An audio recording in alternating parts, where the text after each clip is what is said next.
jarang memang. Udah. Bismillahirrahmanirrahim. Assalamualaikum warahmatullahi wabarakatuh.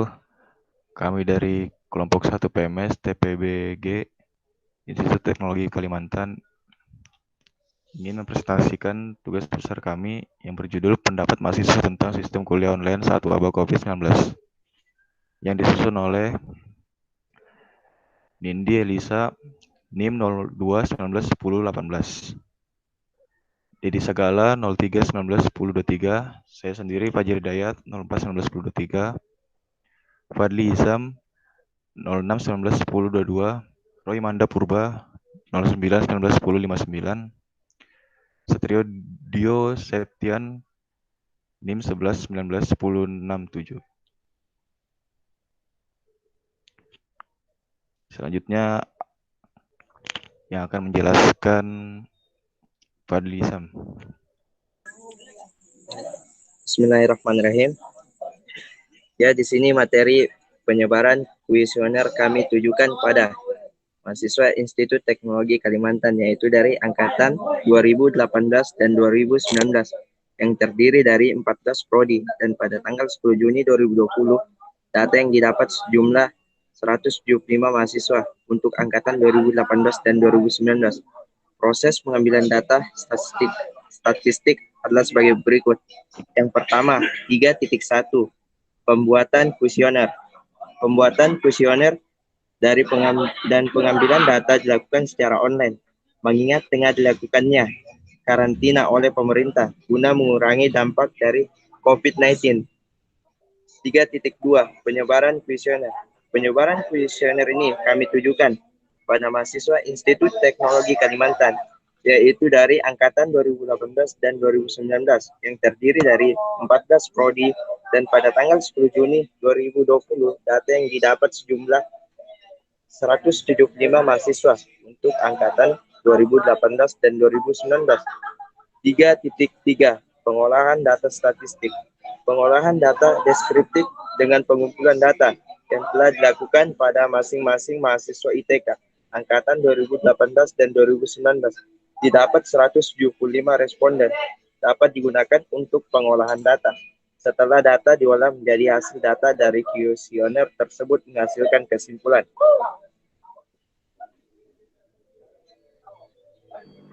Selanjutnya saya akan menjelaskan pengolahan data melakukan uji hipotesis. Setelah mendapatkan data-data dalam metode uji hipotesis, pengambilan keputusan yang didasarkan analisa data, baik dari kuesioner yang telah diperoleh maupun jumlah kuesioner dari observasi. Prosedur untuk melakukan uji hipotesis ditentukan parameter yang akan diuji. Ditentukan HO, H0 atau hipotesis 0, ditentukan hipotesis alternatif atau H1, ditentukan alfa, ditentukan daerah penolakan, kemudian hitung statistik uji. Setelah melakukan uji hipotesis, akan didapatkan nilai proporsi. Pembuatan laporan. Setelah dilakukan langkah-langkah dan pembuatan flowchart dan penelitian, flowchart tahap penelitian tersebut digunakan agar pembuatan laporan lebih terstruktur dan sesuai dengan apa yang diinginkan. Dalam laporan berisi tentang mengenai pendapat mahasiswa tentang sistem kuliah online selama pandemi. Selanjutnya akan dijelaskan oleh Fajar.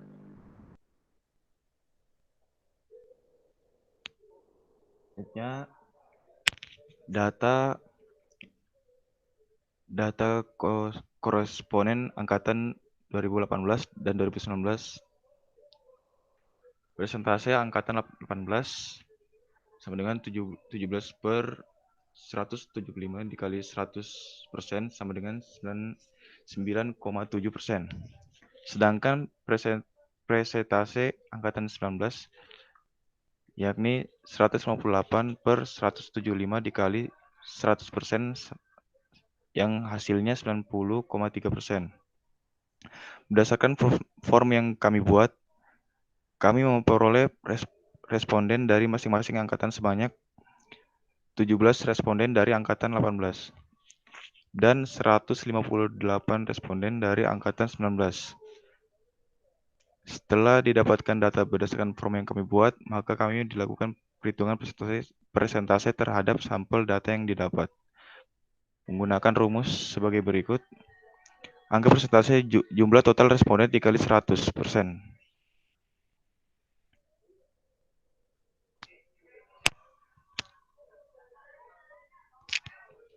Deskripsi pada tiap parameter. Deskripsi pada tiap parameter akan dijelaskan oleh Roy Mandra. Silakan. Berdasarkan prompt yang kami buat, kami memperoleh responden dari masing-masing mahasiswa-mahasiswi. Kebutuhan paket data tidak mencukupi terdapat 33%, sinyal tidak bagus terdapat 61%, tidak ada laptop atau komputer terdapat 5%, dan tidak ada handphone terdapat 1%. Kenyamanan, dapat belajar di rumah atau di kos sekitar 75%, mampu memahami lebih baik daripada tatap muka, yaitu 2%, mahasiswa dapat lebih mahir dengan menggunakan aplikasi online 23%. Kesulitan, sulit memahami karena tidak terbiasa dengan metode daring, yaitu 29%, sulit memahami materi karena materi dari metode tatap muka saja masih belum paham, yaitu 42%, tugas yang terus bertambah, yaitu 29%.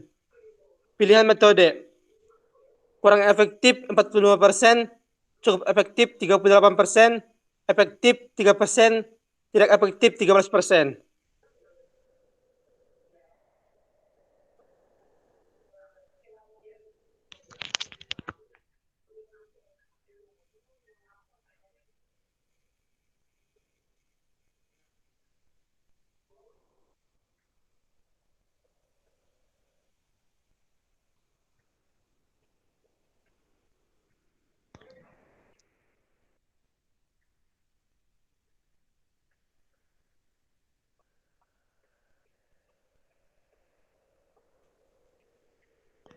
Selanjutnya silakan.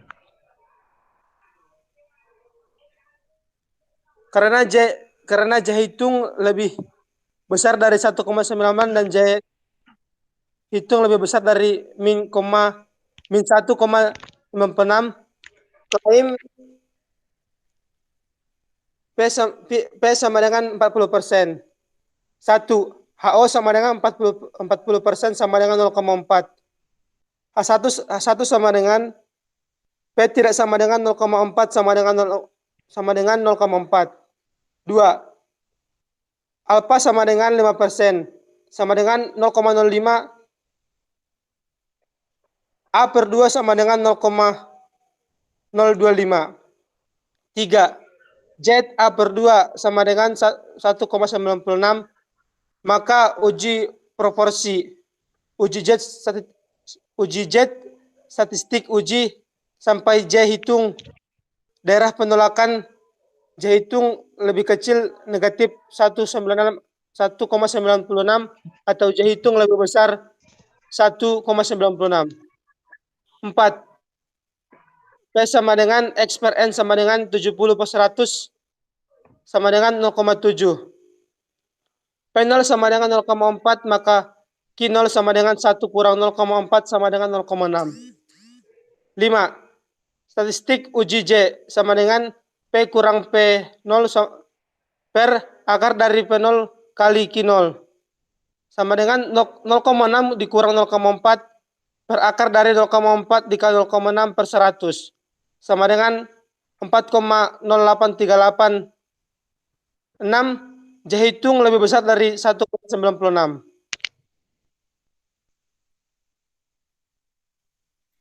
Dari pernyataan tersebut disimpulkan bahwa karena Z hitung lebih besar dari 1,96 dan Z hitung lebih besar dari min 1,96, maka pernyataan tersebut ditolak.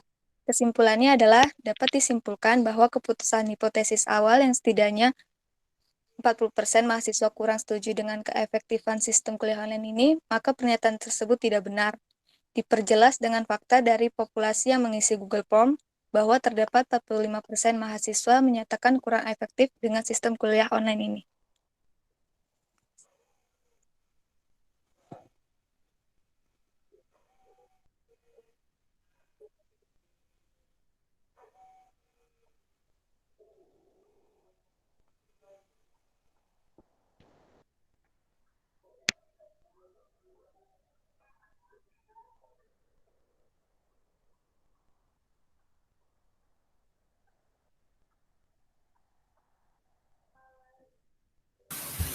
Demikianlah hasil dari presentasi kami. Kurang lebihnya kami mohon maaf. Terima kasih.